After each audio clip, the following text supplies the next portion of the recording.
అందరికీ నమస్కారం.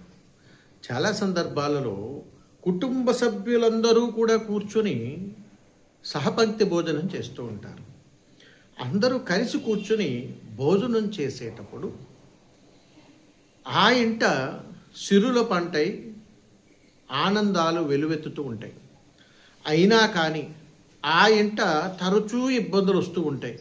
మరి ఎందుకు వస్తుంటుంది? ఒకళ్ళంటే ఒకరికి మనస్పర్ధలు ఎందుకు వస్తాయి అని అడిగితే, తింటున్నటువంటి ఆహారం మీద మమకారం లేనప్పుడు, వంట సిద్ధం చేస్తున్నప్పుడు అక్కడ ఆప్యాయతలు కరువైనప్పుడు, వడ్డించేటప్పుడు బాధాకరమైనటువంటి మనసుతో వడ్డించేటప్పుడు, ద్వేషపూరితమైనటువంటి ఆలోచనలతో అక్కడ ఆహారాన్ని భుజించినప్పుడు ఇలాంటి సమస్యలన్నీ అక్కడ తలెత్తుతాయి ఉంటాయి.